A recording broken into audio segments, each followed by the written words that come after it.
TP करने के बाद फिर क्या-क्या टीपी ड्रिप में? टीपी करने के लिए आपको पौधा खरीदना पड़ता है, वो जी। आप नर्सरी से खरीदेंगे 10 जी। रुपए 11 रुपए सीजन जी। के हिसाब से रेट में मिल जाता है। जी। और हमेशा हमको लगता है कि इतना महंगा पौधा खरीद रहे हैं, तो वो महंगा नहीं है। उसका उत्पादन आप किसी भी पौधे में देख लीजिए, आँख बंद करके जी। कहीं से भी आप शुरू करेंगे ना, हाँ। तो उसमें आपको भरपूर उत्पादन दिखेगा। यहाँ एक रैंडम पौधा हम लोग देखते हैं आपको। इस पौधे को देख लेते हैं। ये पौधा बाकी पौधे से थोड़ा डाउन दिख रहा है। इसके नीचे में भी देखोगे तो ये देखो किस तरह से उत्पादन है इसमें।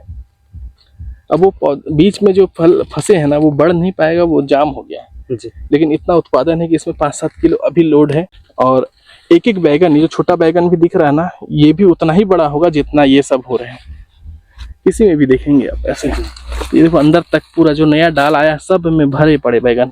हमारे एक सब्सक्राइबर मित्र आए हुए हैं हमसे मिलने और खेती के बारे में जानकारी लेने। राजपुर इनका प्रॉपर घर है और खेती में इंटरेस्ट दिख रहा है इनको, तो खेत घुमाने के लिए हम लेके आए। क्या नाम है आपका? सर मेरा नाम रामजीवन है। रामजीवन जी, एज कितनी हुई है आपकी? सर मेरा 29 साल है। और पढ़ाई क्या कर रहे हैं? सर मैं जॉब करता हूँ अभी। अच्छा। मेडिकल लाइन में। तो अब आप एग्रीकल्चर में थोड़ा सा इंटरेस्ट दिखा रहे हैं। जी सर। अभी बस कुछ बातें इनको मैंने बताया, जैसे कि खेती कब कहाँ से शुरू करें, कैसे शुरू करें, इसके बारे में। इस बीच में आपको एक पौधा दिखाऊं? जी। मैं इस पर फोकस करो जरा सा। इसका जो उत्पादन है, एक लाइन से देखो, अंगूर जैसा फल है इसमें। कुछ फल उसके वो गिठान में है, जड़ के पास में जो जाम पड़े हैं। मैं जाकर के दिखाता हूँ, गीला तो है थोड़ा। ये वाले एरिया में ये देखो, ये बैगन बढ़ नहीं पा रहा है क्योंकि फंस गया है बेचारा अंदर। ये देखो, ये बिल्कुल फंस गया था और इसकी वजह से। वैसे ही ना हर पौधे में आप लोग देखेंगे जड़ के पास में इतने सारे फ्रूटिंग है। मैं फिर से बोलूँगा कि एक बार इसको दिखाएं। और ये देखिए कितना फ्रूटिंग है इसमें, इसके जड़ के पास। तो ये संभव तब है जब ग्राफ्टिंग होता है। जी। है ना? तो ग्राफ्टिंग को जानते हैं आप? कलम, हाँ जान रहा है ना? आम वगैरह में पहले होता था, अब सब्जियों में होने लगा है। तो मैंने कुछ जानकारी दी है, मैं फटाफट उसको आपको पढ़ दूं। कुछ बातें हैं जो हमने लिखी हैं। सबसे पहले खेत तैयार करना। खेत में पानी निकासी की व्यवस्था हो, उसका मतलब है छाए में चले थोड़ा। जी सर। पानी निकासी की व्यवस्था का मतलब कि खेत ढलान होना चाहिए एक तरफ। जैसे ये भी खेत देखेंगे तो आपको इधर नीचा दिख रहा होगा, है ना? खेत में हवा का पासिंग अच्छा हो। हमारे यहाँ जो हवा चलती है वो ऐसे इधर से इधर चलती है, उत्तर से दक्षिण की ओर। इसलिए बेड ऐसे बनाया गया है, नहीं तो ऐसे भी बना सकते थे आप। आपके इधर जैसा हवा होगा वैसे आप बनाइएगा। हवा के सेम डायरेक्शन में। हाँ, जैसे हवा इधर से जाए तो हर पौधे को हवा लगे और निकल जाए। हवा हल चलवाना है सबसे पहले। खेत को आपने बराबर कर दिया, चाहे अगर ज़्यादा ऊंचा नीचा है तो आप जेसीबी से करवा लीजिए, और नहीं तो आप सिंपल ट्रैक्टर से भी करवा सकते हैं। हल चलाने के बाद में आपको कम से कम उसमें 6 इंच की गहराई तक जुताई होनी चाहिए। 6 इंच बहुत कम होता है, और ज़्यादा हो तो और अच्छा है। इसके बाद एक बार आपका रोटावेटर चलेगा, फिर आप छिड़काव करेंगे गोबर का पूरे खेत में। पहला अगर फसल है, मतलब पहली बार आप खेती कर रहे हैं, तो पूरे खेत में आप गोबर का छिड़काव करेंगे। 2 ट्रॉली करेंगे, अच्छा रहेगा।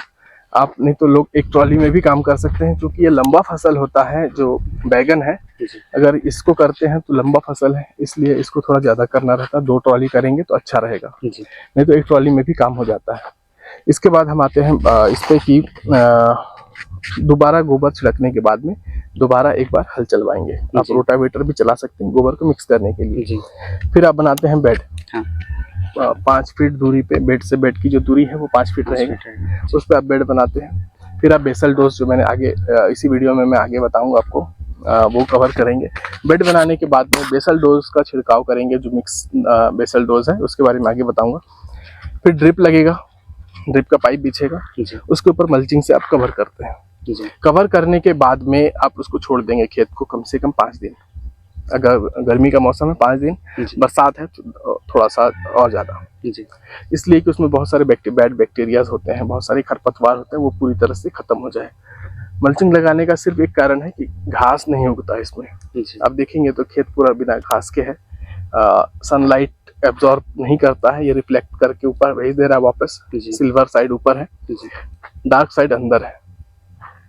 यहाँ मैं आपको दिखाऊं कि जो काला साइड है मल्चिंग पेपर का, वो नीचे है ऐसे। जी तो ये समझ में आ रहा है। ये जो है ये रिफ्लेक्ट कर दे रहा है सन को, हाँ ये एब्जॉर्ब करता है, जी। इसको कभी भी ऊपर नहीं लगाना है। जी ये हो गया। इसके बाद में आप होल करते हैं। होल करने के लिए पीवीसी पाइप का टुकड़ा ले लीजिए, कहीं पड़ा होगा, मैं वीडियो में कहीं दिखा दूंगा। जी उसमें दाता बनाते हैं और जगह जगह पे होल करते हैं। होल करते समय ये ध्यान में रखना है कि पाइप के ऊपर बिल्कुल ना पड़े। जी जो ड्रिप का पाइप है, ड्रिप के पाइप का जो छेद होता है वो 1.5 फीट, 2 फीट, 1 फीट तीनों साइज में मिलता है। जी 3 फीट की दूरी में पौधा अगर लगाते हैं, जैसे यहाँ भी देखेंगे तो आप 2.5 से 3 फीट की दूरी में पौधा, टुकटू पौधा है। जी इसको भी चाहते हो तो 5 फीट लगाते हैं। देखिए अभी भी सट गया है पौधा, हाँ। एक से एक। इसको भी चाहते तो आप और दूर लगा सकते थे। इसका जो खर्च है वो लगभग 30,000 के आसपास आता है, ड्रिप और मल्चिंग का। जी ओवरऑल जो खर्च आता है वो 1 लाख रुपए, 1,10,000, 1,20,000 आएगा प्रति एकड़। व्यूअर्स जो देख रहे हैं आप भी ध्यान से सुनिएगा, आपको तो खैर मैंने लिख के दिया है। जी बेसल डोज के बारे में जानकारी दे रहा हूँ कि डीएपी 2 बोरी, एसएसपी 1 बोरी, सागरिका 15 केजी या 20 केजी जो भी बाल्टी मिलता हो, जाइम 5 केजी और पोटास 5 केजी। इसको मिक्स कर लीजिए अच्छे से और आप बेड पे छिड़काव कर दीजिए। प्रति एकड़ का ये डोज है। जी इसके बाद में आपने मल्चिंग लगा लिया, पेपर लगा लिया, ड्रिप कर लिया। अब ड्रिप में पानी चला के सर छोड़ ये दीजिए। बेसल डोज डालने के बाद भी मिलाना है? आप मिला सकते हैं बिल्कुल।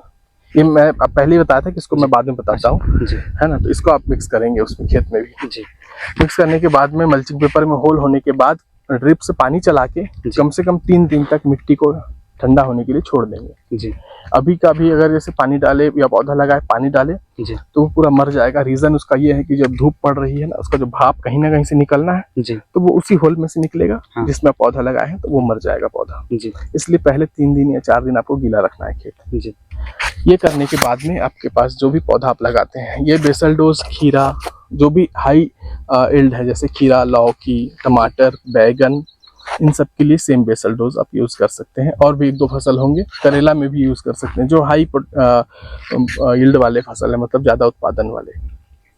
और आपको क्या जानकारी चाहिए, आपका कोई सवाल है, क्वेश्चन है तो आप कर सकते हैं। जी सर ये बस वही अभी तो टीपी तक का बता दिया। हाँ, टीपी करने के बाद फिर क्या क्या ड्रिप में? टीपी करने के लिए आपको पौधा खरीदना पड़ता है। वो आप नर्सरी से खरीदेंगे, 10 रुपए, 11 रुपए सीजन के हिसाब से रेट में मिल जाता है। जी और हमेशा हमको लगता है कि इतना महंगा पौधा खरीद रहे हैं, तो वो महंगा नहीं है। उसका उत्पादन आप किसी भी पौधे में देख लीजिए, आँख बंद करके कहीं से भी आप शुरू करेंगे ना, तो उसमें आपको भरपूर उत्पादन दिखेगा। यहाँ एक रैंडम पौधा हम लोग देखते हैं आपको।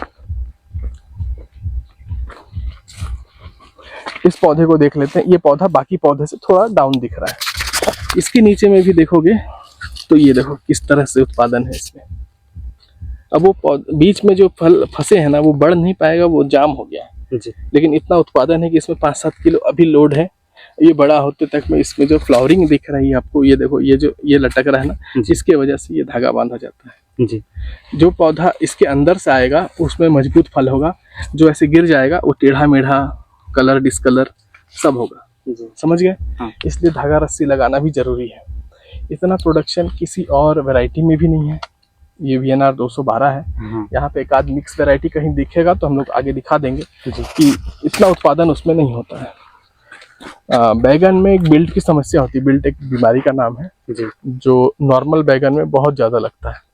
इस खेत में आपको 1% बीमारी दिखेगा। मैं एक आध पौधा कहीं डैमेज दिखता होगा तो मैं वो भी दिखाऊंगा आपको। जी अब वो हो सकता है बिल्ट हो सकता है कुछ और प्रॉब्लम हो, लेकिन हम मान के चलते हैं कि बिल्ट है। ये एक पौधा हमें दिख रहा है और एक आध कहीं और दिखे, मतलब 1% का प्रॉब्लम जी ये फेस आपको करना पड़ेगा। नॉर्मल लगाते तो ये परसेंटेज बढ़ के 30% पहुंच जाता। जी 30% मोर्टिलिटी मतलब मृत्यु दर। जी एक ये बैगन का पौधा आप देख लीजिए, इसमें डाल, फूल, पत्तों से ज्यादा इसमें फल दिखेगा आपको। ये मैंने अटैच नहीं किए हैं, ये तैयार हो रहा है। अब जब ये तैयार होगा तो समझो कम से कम ये 15 किलो का फ्रूटिंग एक सीजन में दे देगा। हाँ तो ऑलमोस्ट कंप्लीट। जी पौधा आपने लगा दिया, इसके बाद जो खाद है, जी एक खाद का नाम याद रखिएगा, 19-19-19। जी ये आपको शुरू से लेकर तब तक चलाना जब तक फ्रूटिंग ना हो जाए। जी इससे पौधे की ग्रोथ होती है और इससे पौधे की ब्रांचेस आते हैं, इससे पौधा का जड़ निकलता है।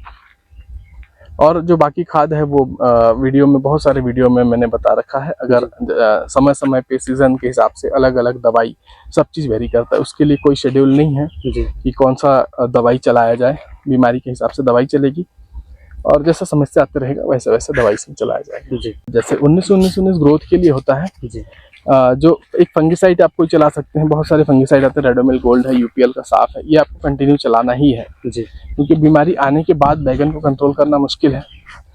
फिर आपको वेट करना पड़ेगा, पूरा फ्रूट तोड़ के हटाना पड़ेगा, तब आप बैगन को वापस से कंट्रोल कर सकते हैं। एक और पौधा दिखाऊं क्या? आइए, ये मेरे नज़र में पड़ गया था, ये स्क्रिप्टेड मत बोलिएगा। ये देखिए कैसे उत्पादन है इसमें, और एक एक बैगन, ये जो छोटा बैगन भी दिख रहा है ना, ये भी उतना ही बड़ा होगा जितना ये सब हो रहे हैं। किसी में भी देखेंगे आप ऐसे, ये देखो अंदर तक पूरा जो नया डाल आया सब में भरे पड़े बैगन। इसमें अंगूर का गुच्छा होता है वैसा बैगन इसमें हो रखा है। इसके बाद जो दवाई का मामला है, वो जैसे जैसे बीमारी हम लोग फेस करते हैं वैसे वैसे दवाई चलाते हैं। फंगिसाइड और एक खाद 19-19 का, ये आपको कंटिन्यू चलाते रहना है। सर ये ड्रिप के सिस्टम से चलाएंगे? हाँ, ड्रिप और में ये चलेगा। मतलब कितने कितने दिन के अंतर में रहेगा? 19 3 दिन 4 दिन में चलाते रहेगा, जब तक कि पौधा का हाइट, ये बैगन के बारे में बता रहा हूँ। जी सर। और जो फंगिसाइड है वो स्प्रे होगा। जी तो ऑलमोस्ट कवर हो गया है, आप अच्छे से करिए। जी सर। और जो भी व्यूअर्स देख रहे हैं, और आपको भी मैं एक सलाह दूंगा जी सर। कि कभी भी एक साथ में 5 एकड़ में मत करिए खेती, पहले 1 एकड़ में शुरू करिए। जी जब आपका पूंजी निकलने लगे हाँ सर। फिर आपको भी मत दिखाइए, ठीक। फिर आप 20 एकड़ में कर लीजिए। जी लेकिन अगर आप शुरू में करते हैं और किसी कारण से फेल होते हैं तो आपको लगेगा कि खेती से गंदा कोई चीज़ नहीं है। जी तो खेती से अच्छा कुछ चीज़ नहीं है। इसका उदाहरण बनने के लिए आप पहले आधा 1 एकड़ से शुरुआत करिए, जी ताकि सफल हो, पूंजी वापस आता रहे, जी तब फिर आगे कंटिन्यू करिएगा। पूरे खेती में जो सबसे कठिन काम है वो क्या है पता है? जी इस कड़कते धूप में खेत में रहना। जी जो अगर ये आप सीख लिए तो आप सफल हो जाएंगे। तो व्यूअर्स और आपको दोनों को मैं उज्जवल भविष्य की शुभकामना देता हूँ। अगर बहुत अच्छे से खेती करिए, बहुत ग्रो करिए। अगर खेती आपने कर लिया और ढंग से ग्रो हो गए तो हमारा देश ग्रो कर जाएगा, क्योंकि कोई भी किसान घर पे पैसा नहीं रखता है, वो मार्केट में वापस पैसा डालता है। जी तो बहुत तेज़ी से हमारा देश आगे निकल जाएगा, बहुत तेज़ी से हम ग्रो कर जाएंगे। दोस्तों, ये वीडियो देखने के लिए बहुत बहुत धन्यवाद। यहाँ तक आपने देखा तो लाइक करके जाइएगा, पहली बार देख रहे सब्सक्राइब कीजिएगा। मिलते हैं अगले वीडियो में, तब तक जय हिंद, वंदे मातरम।